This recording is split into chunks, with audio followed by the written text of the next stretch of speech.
Hello, everybody, and welcome to another episode of your Bish Therapist Podcast. I am your host, Melissa Reich, your Bish Therapist, a real-life therapist turned pop culture aficionado, serving clinical interpretations and hot takes on all things pop culture. And today, I am so excited to have my new friend and my next guest from Salty Housewives Podcast. Please help me welcome Dallon to the show. Yay. Hi, Dallon. Yay. Hi. Hello, everybody. Welcome to the show. Thank you so much for being here. I thank you for having me. I did not expect this, so I'm thrilled. Well, great. I am so all for just connecting with and having relationships with fellow content creators and, people who love Bravo and all that stuff. So we're thrilled you're here. And I should mention that you are a half of Salty Housewives Podcast. You have a podcast partner. Her name is Megan. Yes. And so I just want to acknowledge that she is not here today, but we are so grateful to have you. Yes. Little Mego, my ego. I love her. Oh my God. That's such a cute little name. I love that. Mego, my ego. So let's start out. I want to explain to the audience how you and I became connected. Yes. And then I'd love for you to take this away. So Dallon sent me the video. So for people who follow me on Instagram at Your Bish Therapist, Dallon sent me a video of Monica Garcia at an event. And at that time, I had no idea what it was all about or who took it. And it was the infamous video where Monica shares her perspective that Bravo wanted her back, but Lisa Barlow and Heather, refused to film and et cetera, et cetera. So the other fun fact I really want people to know about you, though, before we even talk about this video is you live in, the belly of the beast, right? Yeah, I do. I was born and raised in Salt Lake City. I did branch out for a while, did my thing, rebelled, moved, ran away from home, all the fun shit. But yeah, that is a fun fact. The other fun fact, there's a few fun facts. Okay. We'll delve into them because they're part of why the podcast started. That's correct. Okay, so let me lay this groundwork and then we can get into those fun facts because I know that's really what people want to hear. So the video that is on my Instagram, for those who didn't see it, I don't know how people didn't see it by now, by the way, because it went viral. But Dallon is the person who recorded that video and was at the event. So can you please share with the listeners how that all came to be and just share your story about all that? Yeah, it's kind of funny. So I'm going to backtrack a tiny bit before this event because I went to a previous event in February. Mm-hmm. One of the new housewives for season 5, Bronwyn, hosted a Galentine's event. So I actually, at that event, met a friend of Monica before I even met Monica. Okay. I met her friend Canoe. Super sweet. So luckily for me, I was able to get to know her, mingle with her, learn a few things, whatever. So fast forward now to Monica's event. I knew somebody there because I knew going into this event, I wasn't going to know people. And I get enough anxiety as it is going to events where I know people, let alone not knowing anybody. So preach. No thanks. We get Megan. That. Yeah. Woo. Megan originally was going to come, but she had something come up. So instead I brought my sister. She was so thrilled to go. I thought showing up on time, we wouldn't be super early. I was wrong. Super early. So awkward. We kind of walk in. The home was beautiful. It's like right on a golf course. like a country club golf course. And me and my sister just hang out. But luckily, Canoe came out, and I was like, oh my gosh, Isabella, that's my sister's name. I was like, I'm going to introduce you. We're going to hang out. And we hung out and we were chilling there. It was a big event.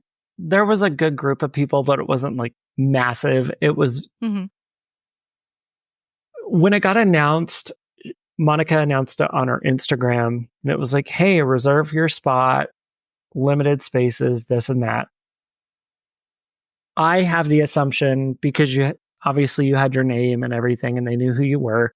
If it was going to be someone they didn't want there, they'd be able to easily like deny it from the impression I got.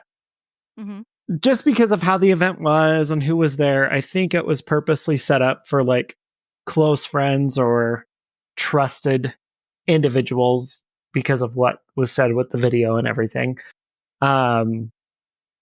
It really was just, it was really chill. It was really relaxed. It wasn't like a big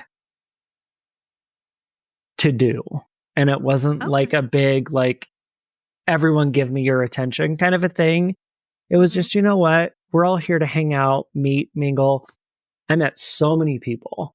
People I'd never met before. My sister made friends with these two. I don't remember their names and I feel terrible about it, but I'm sure my sister does. They were sisters who came to the event, and they just clicked with my sister and we hung out for quite a bit. But yeah, that was the first time I met Monica, which was funny because the two of us have now been talking for well over a year. And we've become incredibly close. And it was one of those things like, you know, when you meet somebody, if you get along with them or not. When we first started talking, me and my sister are standing there, and Monica was just like saying hi to a couple people, and she looked over and she saw me and she's like, it was funny. It was like, all right. I genuinely feel like, and I can ask her if she thinks this is not correct. I genuinely feel like if I wouldn't have stepped away and ended our conversation, it would have been easy for her to forget she had other people there, and we would have just kept chatting the entire time. Because like we wouldn't stop. It was cute. It was a fun event. That's so cute when you find someone who you just vibe with. Essentially what you're saying, you just vibe with, and you're just like, yeah, okay, we see each other, right? We see each other. And it's, you know, that's a great thing. And so that was the first event where you met and kind of started fostering your relationship with Monica. Yes, finally in person. We'd talked for so long. But that was like, finally, face to face. You're real. I'm real. Hey. Hey. Yeah. So how long between that event and then the second one where the video's from? So Canoe and I met at Bronwyn Newport, new housewife for season 5. She hosted a Galentine's event at a coffee shop up in Mill Creek, Utah. And that's where I met Canoe. So from February, whenever that was, till August 2nd. So Monica's event was August 2nd. Okay. Yeah. Okay. And here's the interesting thing. So I do just want to say, because you're mentioning certain cast members, we're going to talk about this later, but I want to say now that Andy was on Jeff Lewis Live, and I'm going to talk about that because Meredith Marks was on, right? Andy was on. Yeah. And Dallon's making some faces. And Andy claims that he could not confirm any sort of cast member stuff yet. You know, Andy, I know there's always cards held very close to the vest. There, you know, he couldn't say when the trailer was dropping. And so what I'm hearing is, you know exactly who the cast is going to be. I hope we don't get in trouble for talking about this. I'm actually a little nervous, but I'm not. Oh no. I will preface. I can't confirm or deny this 100%. See, I'm pulling an Andy there. However, Okay. all of our OGs full-time. Mhm. Angie Katsunavis, who I've called her in the past Angie Classis Navis, because she's classist, whatever. Angie is also full-time, and Mary Cosby again is full-time. But the reason Mary Cosby is full-time, she showed up and those women needed her because she is outrageous. I have a lot of feelings and thoughts about her, but unfortunately, she gives the show what they need, and that's entertainment. So, and well, let's pause here for a second because we've talked about this, and my listeners know that I have real, very serious problems with Mary. Which understandable. Right. I've done a podcast that I did a deep dive about. Her mom and stepdad did an interview with Up and Adam, and I covered that because I like it was him. so yeah, I like him too. But I feel like it was such an interesting interview hearing Mary's mom, but also like the drama in the family and some really serious allegations about Mary. Very serious. So we're not going to talk about all that. If you want to listen to that, go to my episode where I talk about it. But I feel I just have problems with pious people who weaponize religion and then act completely opposite to what it is that they are preaching. That is my main issue with Mary. But what I hear you saying, and I get it because I see this online, everyone just thinks she's hilarious. And she's kooky, and all people have good and bad parts, right? So there's certainly parts to Mary I can appreciate, and I can say, okay, I just have such egregious problems with some of the statements she's made in the past, racist and homophobic and all these different things. So that being said, please continue. So Mary is a full-time, Angie's full-time. Yeah. As far as I am aware, out of the 3 newbies, the only full-time newbie is Bronwyn. And it does sound like Brittany Bateman. And I don't know if you pronounce her name as Miley or Mealy, but I know it's Meili. Those 2 are friends of. So, and and maybe you can't even say how you got the information. I mean, but so I know you talked to some of the cast members, but also you're living there. Have you ever seen people filming or experienced kind of watching that? I've not ever run into them filming, but they do film in some high traffic areas. Personally, I don't feel like they showcase Salt Lake City enough. They do hit some interesting spots, but there is so much to Salt Lake City that's getting missed that really could highlight this place. And I do appreciate the views they give of like the mountains and the whole county and everything. But that upsets me. Like, as someone living here, like, sure, you're showing Park City. The thing with Park City, though, that's not Salt Lake City. That's like 30 minutes east of Salt Lake City, and that's its own community. The other thing with Salt Lake City is the only people who actually live in Salt Lake City are Mary Cosby and Angie Katsunavis. Isn't that interesting? Like, Lisa Barlow, she's at least in traffic, like a 30-40 minute drive in a whole different city. Whitney's close to me. I'm out in the same area she is. She's about like a 10-minute drive south of where I am. But no one's actually in Salt Lake City. They're in Salt Lake County. It's so funny you say that because Meredith, when she was on Jeff Lewis Live, I caught, the great thing about my therapist brain is there's little throwaway comments that I will just store. And the one thing that I caught was Meredith talking about how she's just getting back from New York, which I read between the lines as So she basically is in New York most of the time, and she comes back to Salt Lake to film. And it's, it's all, there's such a piece to this that's very disingenuous, which I think we all at this point know and realize, but it is such an interesting point. And fun fact for you, my friend, is that when I was young and a little wild, I did a lot of traveling, and I've been to Salt Lake, and I got a tattoo there. Well, yes, I love all of my tattoos are from Salt Lake, so yay.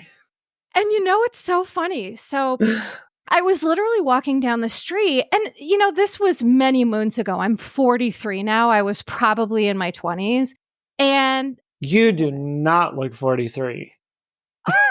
What? I thought you were at least my same age. No, I literally thought you were my same age. I'm turning 36 in October.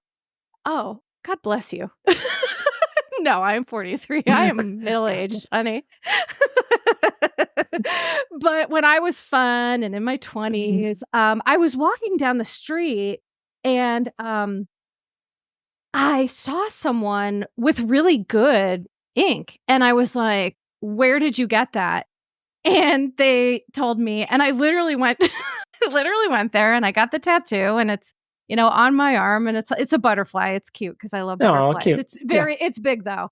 And so, but what I want to say is I can appreciate what you're saying about Salt Lake, because it's such a beautiful place. It's so not what you would think Salt Lake is. And so as someone who's been there and spent time and really loved it, I do agree that I think there's this like classist, like, oh, well, forget Salt Lake, but Park Slope is where it's at, or, whatever. And it's like, no, Salt Lake is a great place. So I can appreciate you really standing up for your hometown. Now, were you born and raised? Yeah. So I was born in LDS Hospital, which is up in the Avenues, so the Avenues in Salt Lake City is basically the hills in Los Angeles. So if you live in the Avenues, you have money. So Angie Katzenevas, she lives in like the poor section of the Avenues.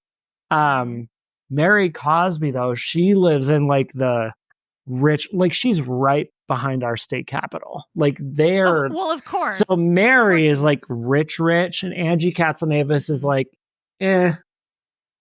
Yeah. Well, Mary got those riches, in ways that, So, I'd rather live in the poor section and be morally, on point. But I digress. So let's talk about now leading up to, the event and, Monica's event and the whole recording. So can you share a little bit of your experience with all that?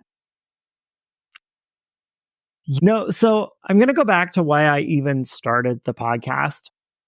So as a joke during season 3, me and Megan were like, oh, we should do a podcast and talk about Salt Lake City. We didn't follow through originally because obviously here I am now. I was getting so pissed off watching season 4 because I was, shocker, in Utah, born into a Mormon family. I was baptized. I was Mormon. So with my family, though, this could just be a 5-hour long thing. So I'm going to condense it as well as I can. My parents were essentially forced to do what their parents wanted them to do because of how the church and how it's set up. But my parents had agreed with their children. They weren't going to force us to do the things. Like, they weren't going to force me to go on a mission. They weren't going to force my sister to get married. They weren't going to force us to get sealed in the temple and do all this stuff. So we were essentially what you call Jack Mormon growing up. Okay. So the term Jack Mormon, I actually just told this to somebody who was at Monica's event who was like, oh, I heard this term. And I was like, well, let me tell you what it really means. Because they're like, oh, someone said Lisa's Jack Mormon. And I'm like, no, she's just fake. Jack Mormon is you essentially, you believe in your faith. You do your best to follow its teachings, but you don't go to church every week. Maybe you're drinking caffeinated sodas more often than most people. You don't pay your tithing, but you're following the word of wisdom. And the word of wisdom is like bizarre as shit, because don't drink hot beverages because hot beverages are bad for you, but drink all of your dirty Dr. Peppers and extra large Monster Mountain Dew mixes from Fizz Drink because we have a soda shop on every corner, but just don't drink that coffee. Okay, fuck off, stupid. So Jack Mormon is basically, you're a devout Mormon, you're just not doing the stuff to necessarily maybe make you worthy to go in the temple. But can I interject here? What it sounds like is just, extremes are never healthy. And it seems like what you're explaining is your family learned a practice of faith that was so special to them, but in ways that you all had flexibility that it sounds like was really helpful. Well,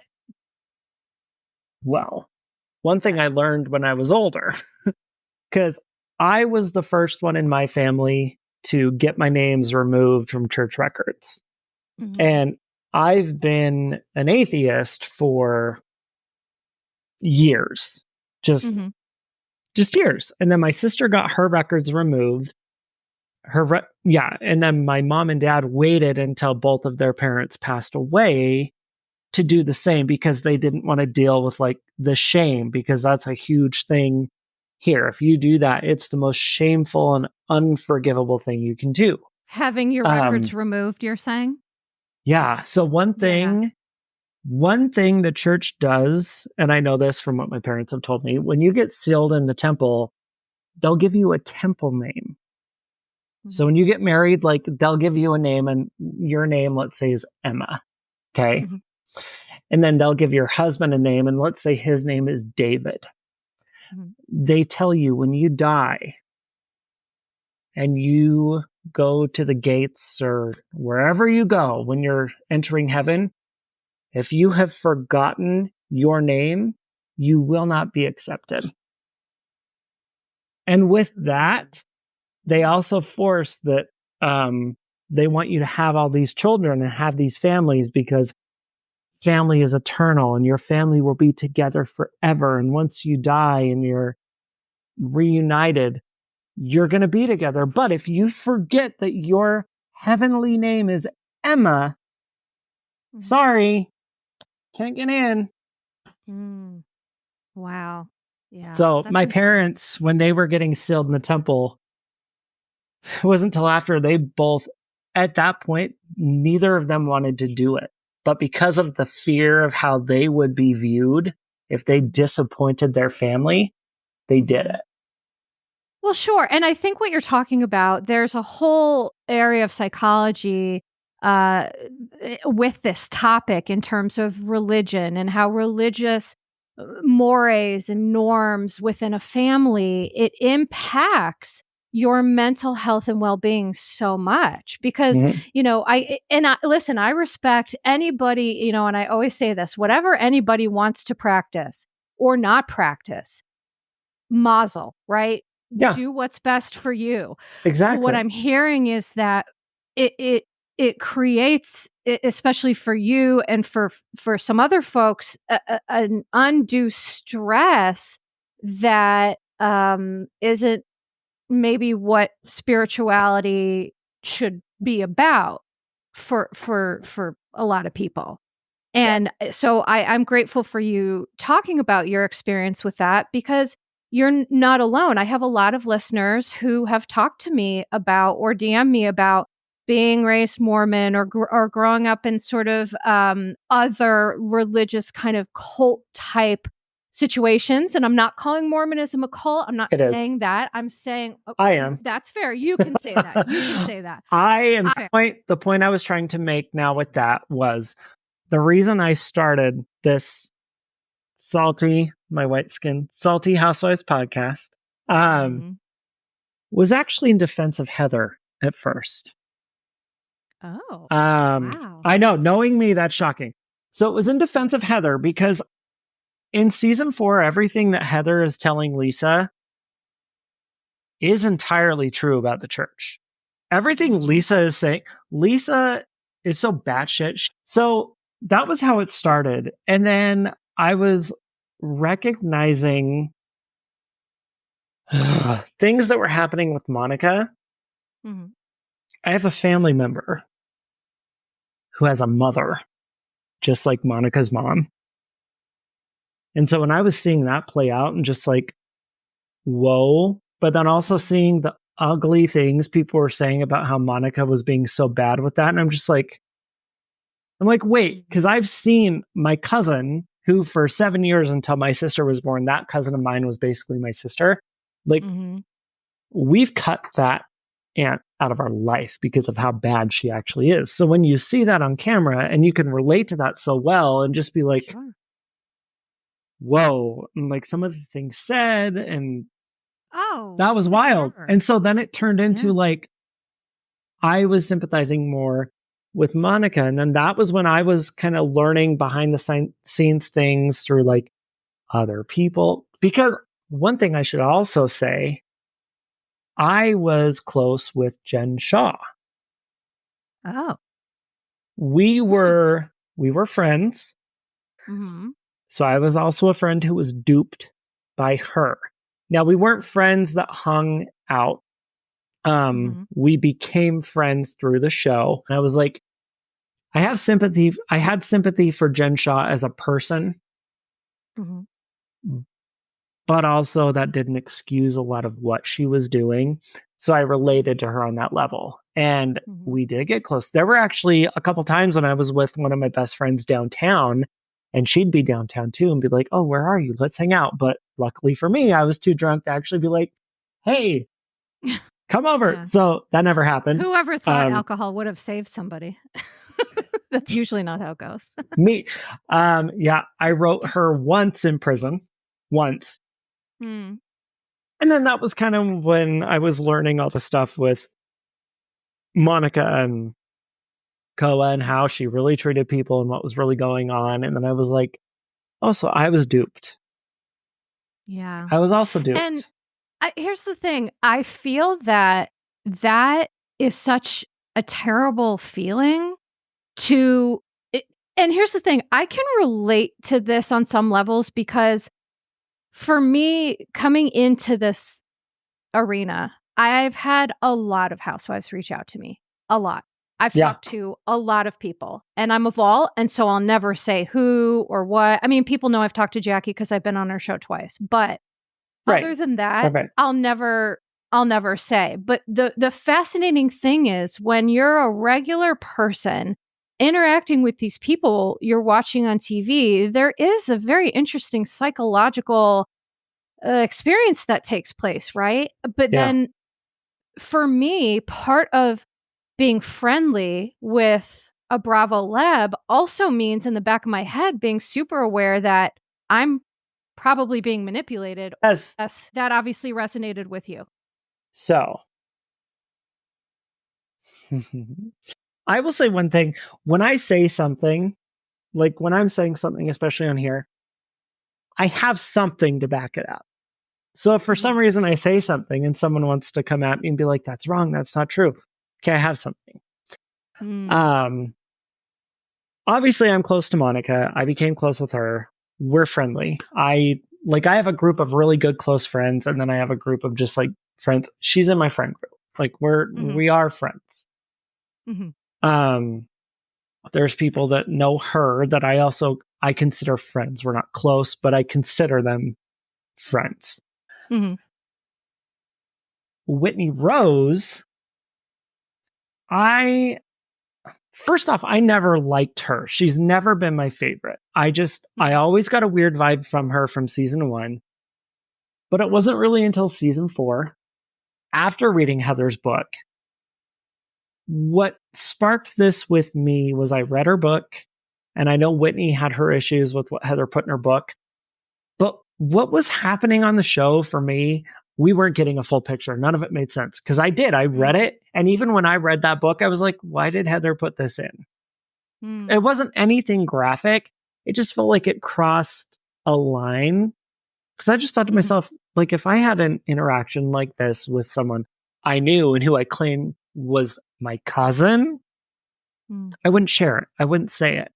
I wouldn't essentially make it sound like I had a fantasy I wanted to sleep with my cousin. Like, that's... Wait, no. Stop. Is that what was shared in the book? The way Heather explains how they met with the boudoir photo session, Heather makes it sound like she had a fantasy of Whitney and like wanted to be a part of it. And it was uncomfortable. Oh, okay. Very uncomfortable. Because even when all that was happening, I even said, I'm not going to read the passage of this book because that is not my place, but it's there. And if you want to read it, read it. All that I did after the Bermuda episode ended, where Whitney called her out and they were in the parking lot screaming, I just posted a very simply point blank message of, if this is how Heather treats Whitney on camera, I can only imagine how she treats her off camera. Heather saw that, blocked me. Whitney reached out and in a very condensed version said, you're right. Like, interesting. Yeah. I was at dinner with my family. She told me a bunch of shit. I started crying. I looked at my mom and she's like, what's wrong? I said, well, Whitney just responded to my story and I don't know how to handle this. Like, essentially, I had a housewife trauma dump on me. And then we fast forward to today. And because I shared something not so great about Whitney, I didn't agree with it. I just shared it. Right. She unfollowed me, told me she supported me. Following me isn't supporting me. Those are two very different things. Correct. But like, all I did was share something someone else said, and now I'm the bad guy. I don't like how that feels. That's weird. Of course, because that's manipulation. That's not someone who was ever... Thank you. Exactly. ...a friend. No. And that's exactly what I mean by when I am contacted by a housewife or a bravoleb, I have my guard super up because it's like, what do you expect from me? What do you want from me? Yeah, what do you want me to do? I'm just, here I am. But a lot of times from me, people want a favorable clinical interpretation. And my soul isn't for sale. It isn't obviously, for sale. Yeah. Obviously, you and I have very different things. My whole podcast is I get drunk, I'm the outrageous one, and Megan keeps me in line. However, like, I don't know what you want me to do because, first off, I have nothing to hide. Second off, I have nothing at stake. And third, if you want me to hide your secrets, I'm not the one to do it. Correct. And on this podcast, in fact, Dallon, I always talk about how secrets keep us sick. And so I won't hold secret. There's privacy and then there's secrecy, but you're right in that I think a lot of people reach out to us with hopes that we'll do their bidding because let's face it, what we just watched on The Real Housewives of New Jersey, there were plenty of fan accounts that were more than happy to do that bidding. And for us, what I'm hearing is we're not those accounts, number one. And number two, this is why people don't, I'm not well liked, really. And the reason why is because the person I'm accountable to is me. And at the end of the night, when I lay my head down on the pillow, I have to be confident in what I am saying and what I'm expressing. And so I'm not going to stand anybody, number one, because what you're saying and what we're going to talk more about is how just because we're watching these people on TV or they're famous doesn't always mean that they're good people or good people for us. Right. And it's very personally, like the flutters I would get when someone would DM me. By the way, Monica just followed me, I assume because of our. Well, I told her, I was like, hey, I'm going to be on this. She likes you, so we're going to chat. And she's like, oh my gosh, I just followed her. I'm like, okay, great. Yeah. And I saw that. I was like, Oh my gosh, Monica just followed me. That's when she amazing. told me she followed you, I'm like,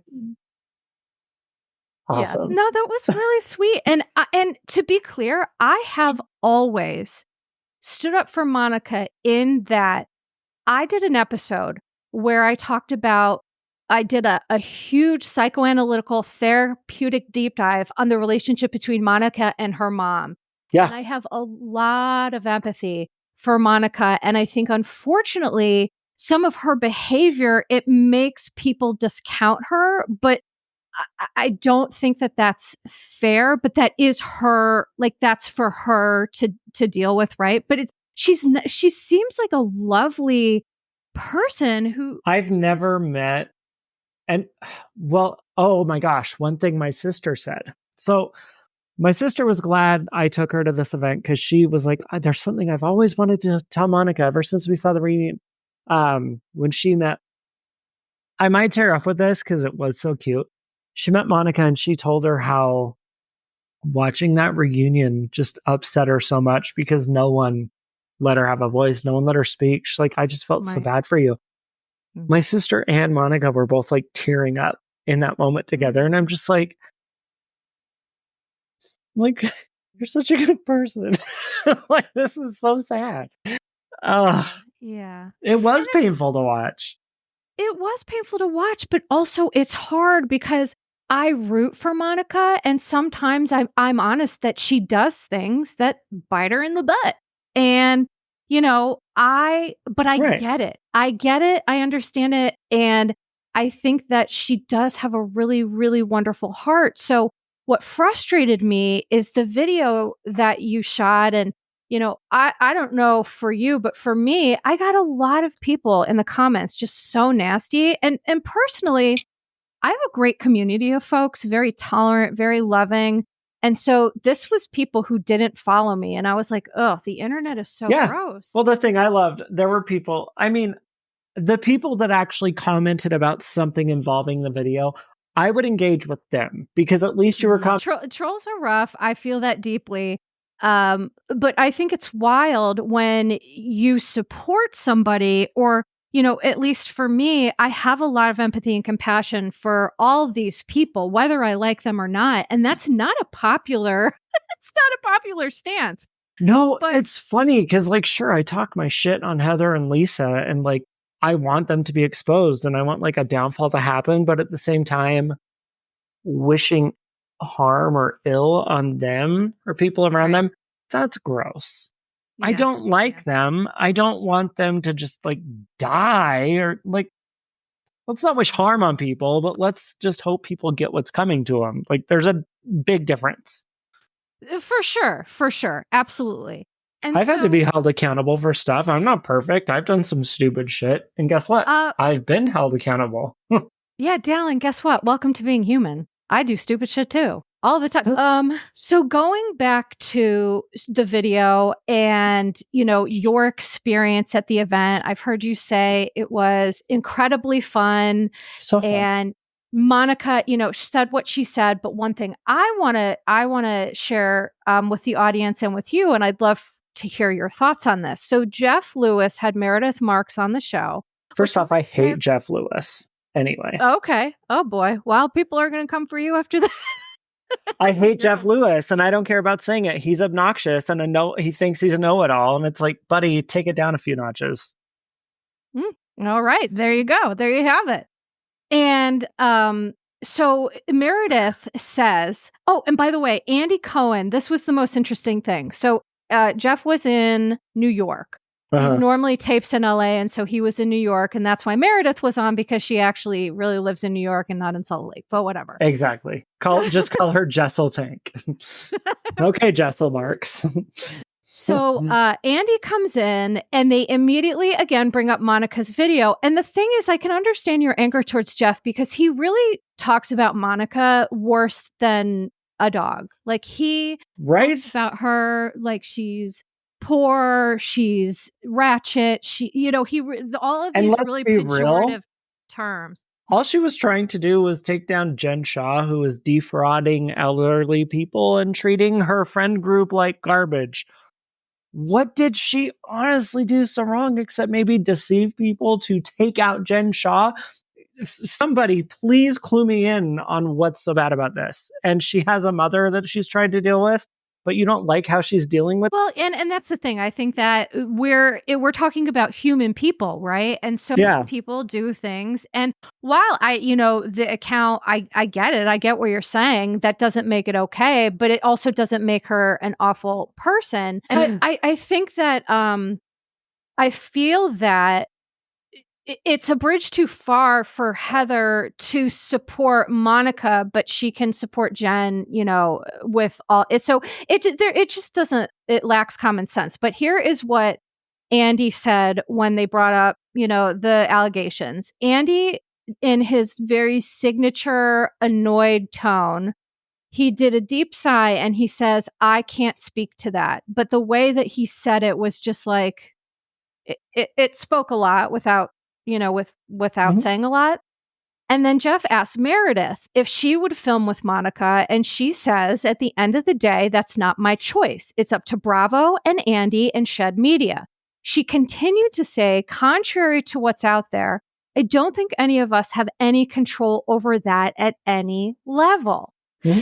So knowing Monica, being friendly with her, what are your thoughts on that? Because it seems like Jeff and Meredith are completely saying that that's just not true.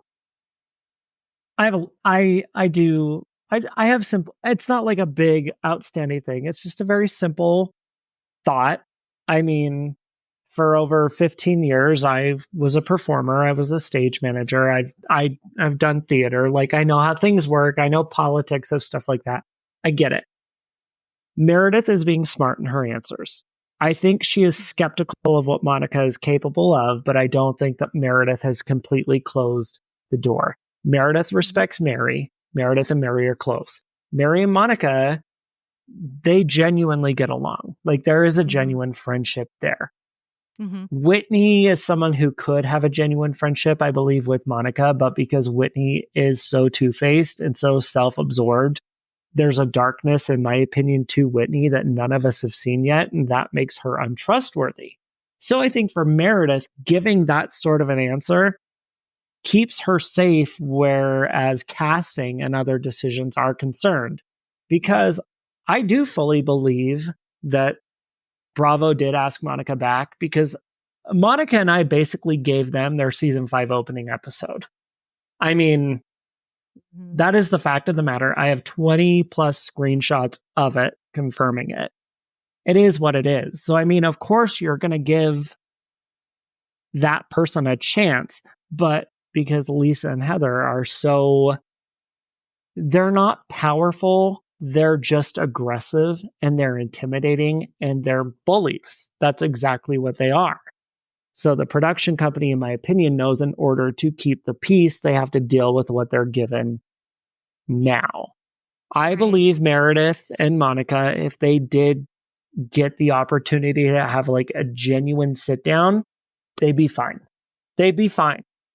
Right. And it's funny you say that, because that is the impression that I got from Meredith, that it was a very diplomatic answer and that we all know that there are certain people on the cast who would have no issues with Monica, and we know the two people who, Lisa and Heather, that would. Now, I think fans we're always speculating about, well, how much control do these housewives really have? And so at the end of the day, I feel like, what Andy and Meredith are saying, what Monica's saying, there's kernels of truth in all of it, and we may never get the full story. Yeah. But the thing that I want to acknowledge too is that I don't know if I did a good job explaining this, but the video, Monica says that Bravo wanted to bring her back, but that Heather and Lisa refused. And then, Andy and Meredith are like, no, that's not true. So I probably should have said that earlier. Well, kind of what we're. There is one part too of that video that's important, that gives, please share, yes, that puts Meredith and Whitney in a light, which explains what I'm saying about both of them. Okay. Lisa and Heather had investigations opened on Monica. Not only did they have investigations open on Monica with like Bravo and all that, they had them open with Warner Brothers. But the only reason those ended, and they went on for 6 months, the only reason those ended were because Meredith and Whitney went to who they needed to say, there is no truth to this, nothing about this, there's no evidence, this needs to stop. So thankfully, to Meredith and Whitney's account, that ended because they at least had the integrity to be like, there's no substance to this. Okay. And this is information that you received from Monica? It's in the video.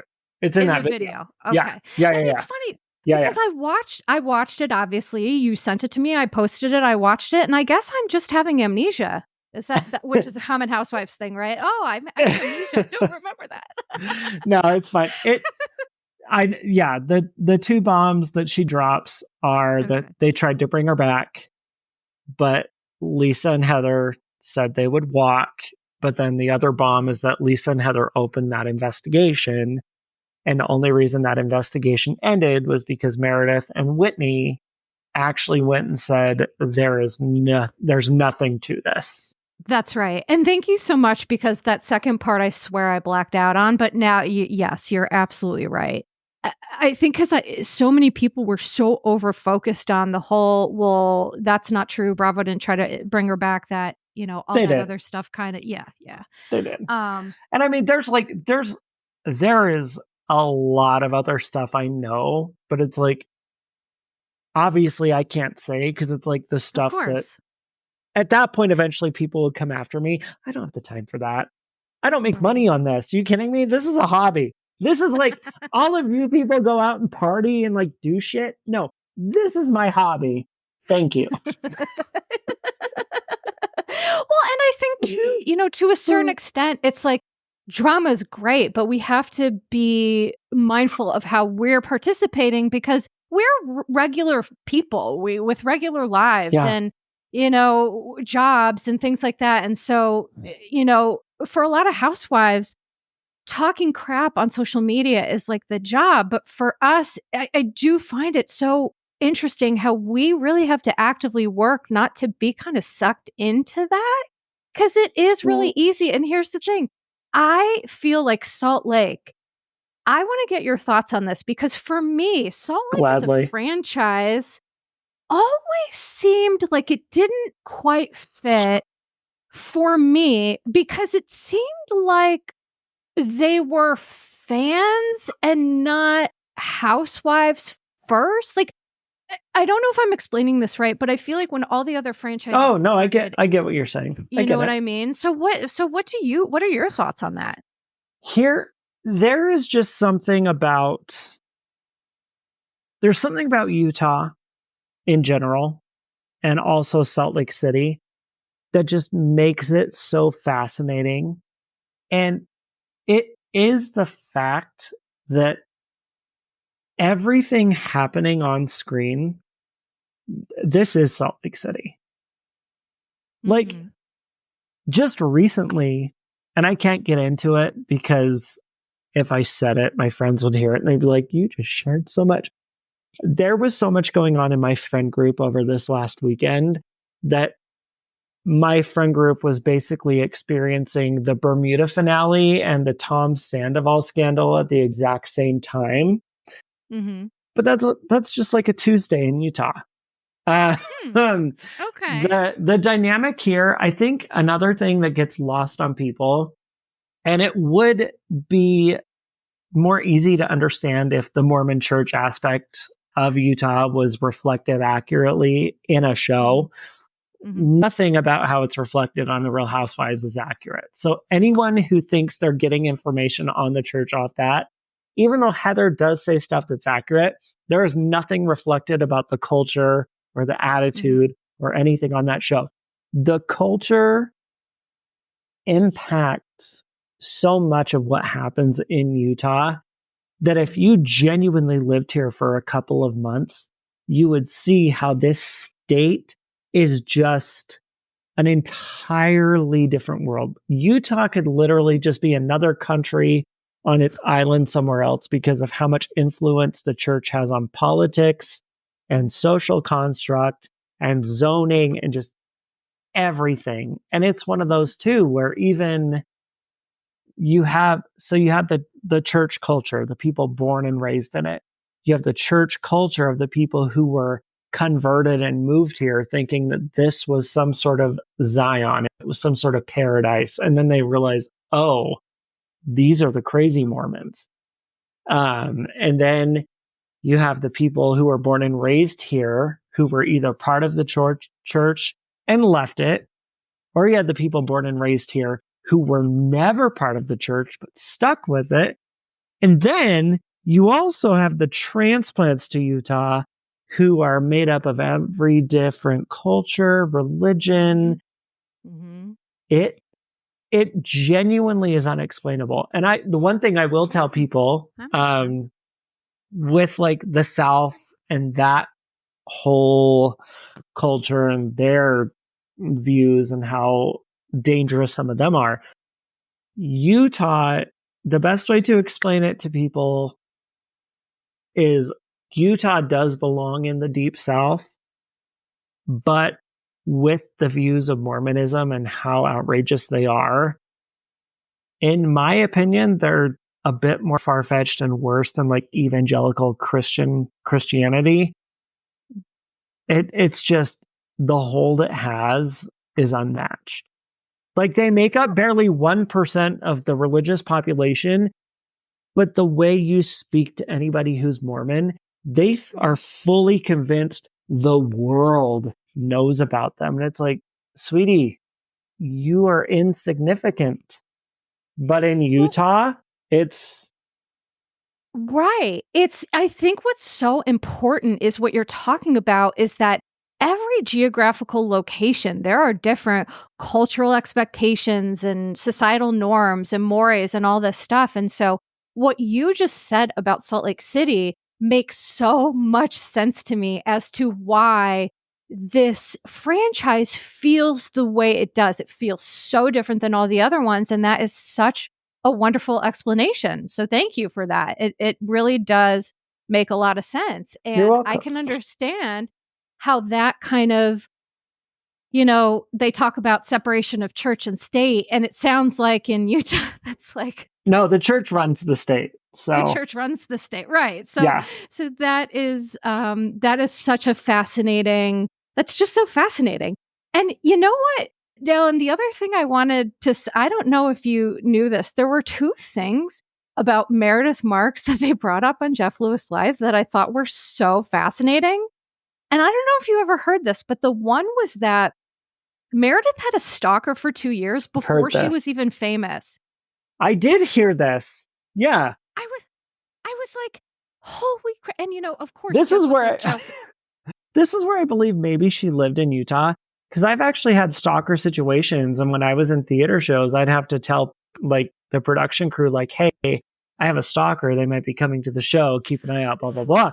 So, I mean, I've had stalkers. I'm not famous. So maybe she has lived here. Maybe we have the same stalkers. Are Meredith and I connected by the same stalker? Perhaps. Hey, stalker, if you're listening, my address is no. Beep. Okay. I'm kidding. I know. I'm just kidding. And then the other thing that she claimed was, which I feel was so fascinating, is that reality TV saved her marriage. To this day, I believe all that marriage nonsense from season 1 was just like so manufactured. I don't, but I'm sorry. Do you see Seth and Meredith? Do you see them? Mm-hmm. We see them, right? We see them. Mm-hmm. Mm-hmm. Okay. We see each other. Okay. I got you. We see each other. And I'm sure you'll have a thought on this too. Meredith was also claiming that when they went to the finale where it was found out, that Monica was, partly behind Reality Von Teese, she was saying that Heather had suspicions, but it wasn't confirmed up until the trip. And the way that she said it, I don't know. My therapist brain was like computing and but the look on your face tells me that you have some thoughts on that. Heather had no suspicions. She just ended up working with Tanisha. Tanisha was a jealous ex-friend of Monica who was upset that she got on the show. And instead of being an actual friend and having your friends back, Tanisha saw this moment where, ooh, maybe I can have a shot at fame, and gave Heather all this information. And I mean, it didn't really work, but now you just have this weird Salt Lake City turmoil that is really just nonsense. Mm-hmm. But I think the funniest thing about this is Heather tried so hard for this takedown because Jen Shah did not give her that black eye first of all. It's a convenient story. It's a very convenient story. There's a whole different situation to that. That's not my place to speak on. Okay. Jen did not give her that black eye. Heather is still friends with Jen. Whitney visits Jen in prison, apparently. And that's not a big secret thing. I'm saying allegedly. There's another podcast that reports on this. Okay. If you listen to it, you know who it is. I'm not going to be the one to say it. But if you listen, I'm sure a lot of you do, you know. Whitney's basically shaped what her and her husband do off of what Jen Shah has done, which is another reason I can no longer trust Whitney, which is one reason I shared on my Instagram today what Whitney said when one of my friends had posted to Lisa, because Lisa insinuated like, oh, well, Monica filmed with Jen Shah, so like goes after like. But my friend was like, bitch, that was a production thing. But then Whitney decided to message me privately and say, well, all of those ladies were filming with Jen as long as they could. Then she's like, oh, I'm so glad you didn't share this because of the content. Bitch, you crossed me now. I'm sharing it today, and I shared it. So everyone can see that message that Whitney sent me where Whitney flat out said all of the women on that show filmed with Jen Shah, the criminal, for as long as they can. Yeah, for some reason, Monica's the bad guy. Get bent. Right. Come on. Right. And so I definitely feel that is what I feel in terms of that doesn't make a lot of logical sense to me.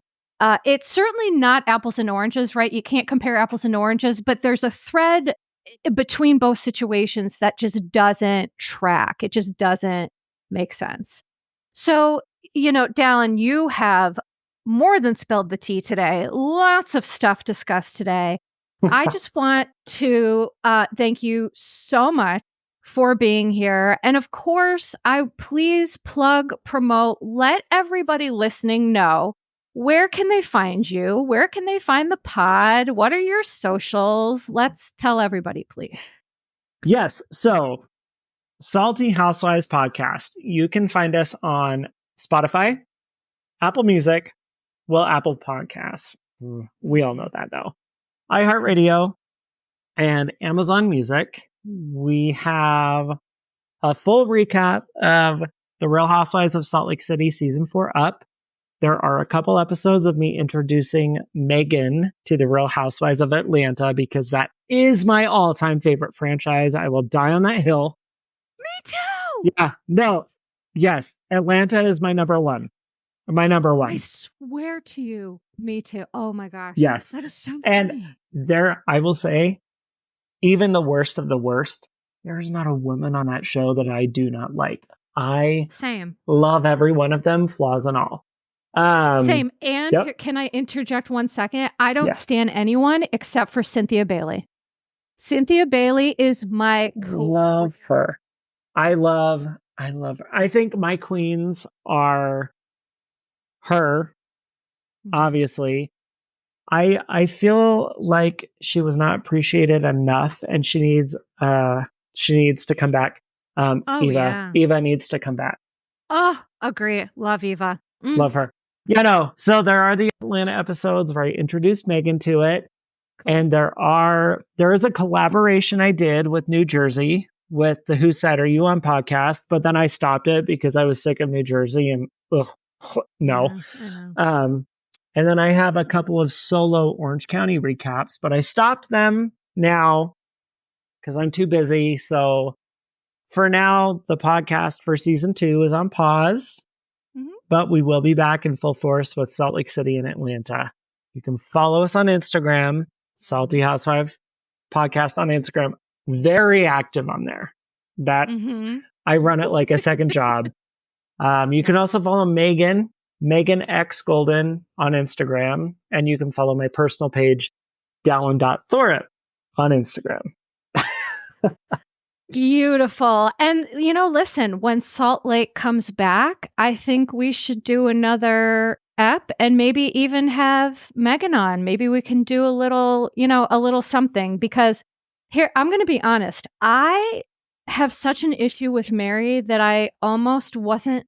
Are you okay? Thunder. It scared me. We're all good. I was like, whoa. I have such problems with Mary, but now I'm just like, I have to watch the season to see, what's going on. So I am going to watch it. I am going to cover it. I didn't cover Jersey because it was just like, ugh, I can't. But Salt Lake, yeah, I'm going to come back to that. So I think maybe we have another collaboration in our future, my friend. I like that. I think Megan would enjoy that too. Okay, great. So I just want to thank you so much. This has been such an enlightening conversation, and different for my listeners too, because normally, I do a lot of talk about psychology and, different things, but there's a lot of tea today, and that's normally not what this is, but I'm blown away. I'm processing it all. I'm just a little pharmacy tech in training, and I watch Bravo for fun. So I love that. You're just going to get gay gossip. Is there any better kind? No. All right, my friends. So everyone listening, please check out my friend Dallon. Please check out Salty Housewives Podcast. Please, like and, give a 5-star review and all that good stuff.